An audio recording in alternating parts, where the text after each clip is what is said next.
according to Luke, the 1st chapter. Glory to you, O Lord.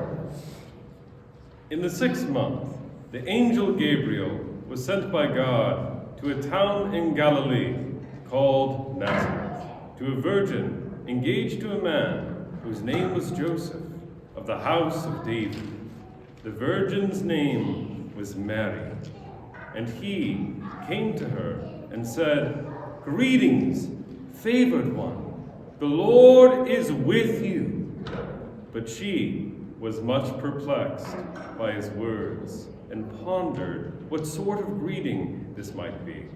The angel said to her, "Do not be afraid, Mary, for you have found favor with God, and now you will conceive in your womb and bear a son, and you will name him Jesus.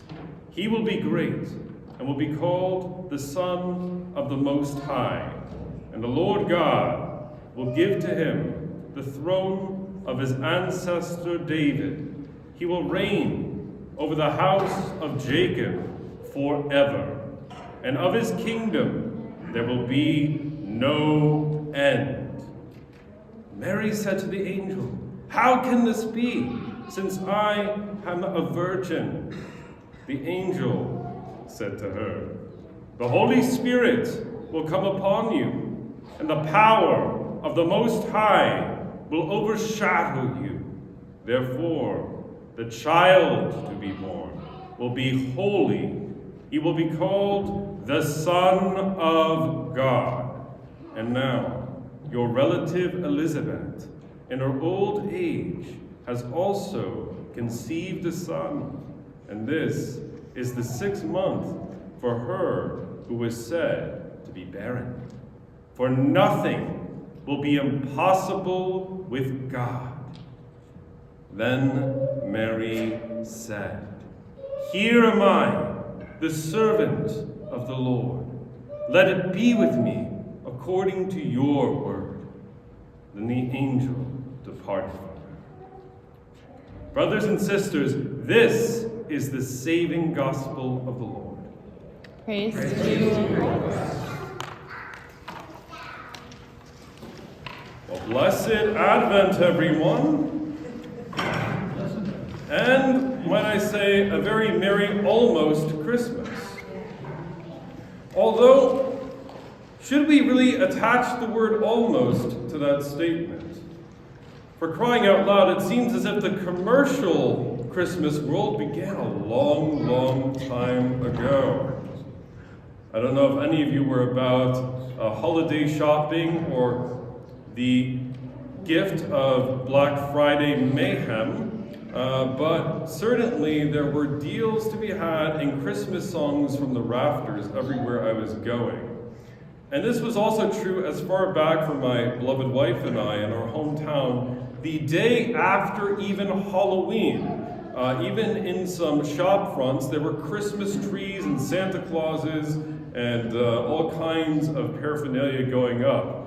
And I was asking Sam, either they were really into Tim Burton's The Nightmare Before Christmas, or what was truly going on was the fact that the next biggest commercial holiday of our so-called secular world, Christmas, was already booting up at the end of October, even through November. So it's a relief that finally I get to hear Christmas songs in December, at least, at last. We're getting close. And of course, Christmas is one of those seasons which can easily be consumed by the joy and the festivities, and of course, time with family and the endless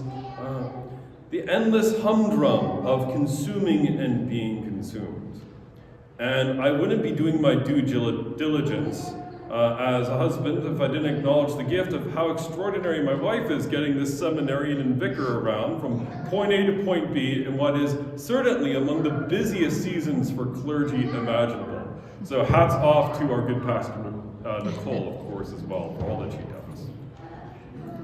And yet, despite all the busyness and mayhem, despite the fact that we've grown up seeing the Christmas story in Hallmark cards and even cartoons and perhaps even in Hollywood movies. The fact of the matter is it's easy to lose sight of the story of what occurred 2,000 years ago and how it still shapes us now. It's easy to lose sight of the reality that we're talking about a very real event that occurred with people often as frightened and as excited and as moved as we are. And so it is, while I don't have a time machine, I don't have a DeLorean for us fellow nerdlings, my hope is that we can at least examine this scene in Scripture today, the Annunciation, the meeting of Mary and Gabriel, not through our modern Americanized eyes, but perhaps through the eyes of those who have come before. So let's get one misconception right off the bat. Angels, like Gabriel, are not puffy, adorable children with wings.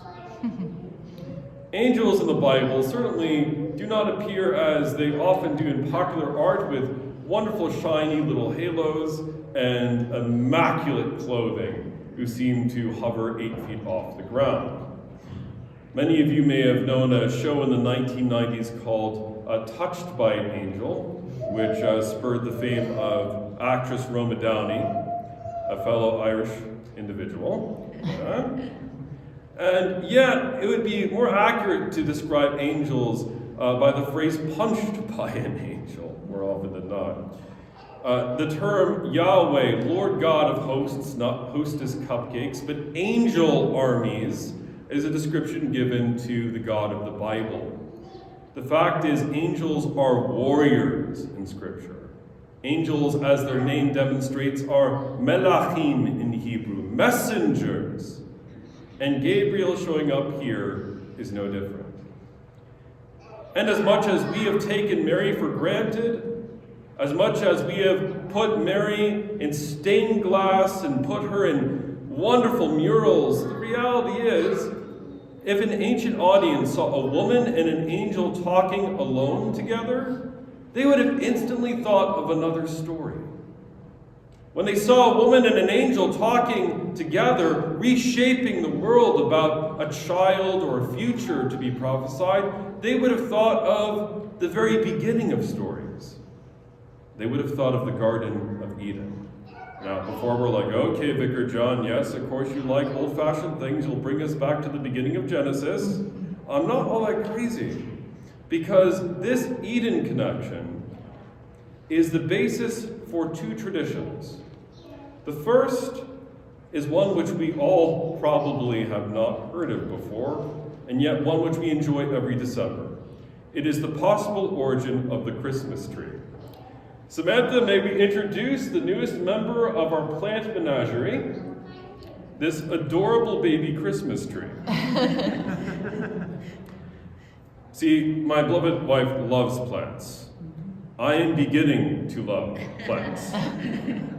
But we couldn't just let this newest member of our plant family go without bringing them in for a little bit of a hello. Now you might ask, what does a Christmas tree have to do with Mary and Gabriel or with Adam and Eve? Well, in the Middle Ages, on December the 24th, there was a little-known feast day that kind of got lost in that Reformation thing 500 years ago. And it was the saints' feast days of Adam and Eve. See, before you had Hulu or Netflix or Amazon Prime, before you had an ocean of video games and digital devices, the way in which people entertained themselves was, good Lord, telling stories. And when they told stories, they would often dress up in pageants and reenact tales from the past. And among these medieval mystery plays was an attempt to connect the tales of Eve and Mary closely together. You see, they would have said that there was a tree, the tree of life. And this tree of life in the Garden of Eden was God's presence. And here is usually the same actress who later would play Mary. A lady playing Eve would be standing there, and she would be approached by another angel, a fallen angel, an angel of darkness, an angel of fallen light, Satan, the Nakash, Lucifer. And what Lucifer introduces to Eve and to Adam in the beginning of the narrative in the Bible is what I like to call Burger King theology. Have you seen that recent Burger King ad? BK, have it your way. Or in the words of Frank Sinatra, I did it my way. Or the words of Led Zeppelin, there's a lady I know, all she glitters is gold, and she's buying a stairway to heaven. In other words, you don't need the presence of God. You already are. And as much as we might wrestle with how do we interpret the beginning of Genesis historically or not, no matter our understanding of the origins of our time on this earth which God has created, the fact is all of us wrestle with our desire to do things in our image and in our likeness. And so it is, according to that medieval mystery play and according to the book of Genesis, Adam and Eve both lose access directly with God in paradise. They are cast out of the garden. They lose themselves, and they begin to treat others with the same suspicion. And yet, the message of this angel, the message of Gabriel, is very different, isn't it? And Mary's yes is very different. Because Mary's yes is not one predicated on doing things according to her plan. I'm sure she had a plan for her life and a plan for Joseph, perhaps to have many children, settle down, live a nice, comfortable life, as comfortable as you could in those rough and difficult and challenging days. And yet, she was willing to say yes to becoming the mother of God. Quite literally, behold, I am the servant of the Lord. Be it done unto me according to your word. Well, what is up with this your will be done perspective? After all, you might say, Vicar John, don't we all say that coming to church? God, we want your will to be done, don't we? And yet, in the middle of this busiest season of the world, it is easy. I confess it of myself. It is easy for me to be so focused on the business of the King that I forget to spend time with my Lord. It is so busy to be distracted with all of our beautiful feasting and celebration, which we should have and we should enjoy, that we forget there is a true King and a true Lord who has rescued us from ourselves. And so it is, you might say, well, John, I see the woman and I see the angel. I see Gabriel and I see Mary. But where is the tree? Where is the tree? Well, we all know that the journey of this woman in Galilee, this woman in Nazareth, will take her from the wood of the manger to the wood of the cross. And what is remarkable is how often the cross is described in the New Testament as a tree. And yet we know the journey does not end there. Mary, in her life in Nazareth, is engaged at the point of this story. What this means is, by saying yes to God, she is going to become an unwed pregnant mother in a world that will mistreat her and misunderstand her, will send her out as an exile, a refugee in a foreign land. And while mystics and scholars and theologians will debate how much did Mary know at this point, it is my personal belief that she knew enough to realize that saying yes to God would be hard. And yet she knew it would be the most rewarding path in her life. Now, I want to be quite candid with you. Whenever we say yes to God, I can promise you that our lives, as they were in our baptism, in our confirmation, as we are about to enjoy in communion, will always be transformed for the better. With that new Wicked musical movie, I believe there is a lyric, I do believe that I've been changed for the better. And yet that road will always be through the heart of suffering. and yet God will never leave us, nor will he forsake us.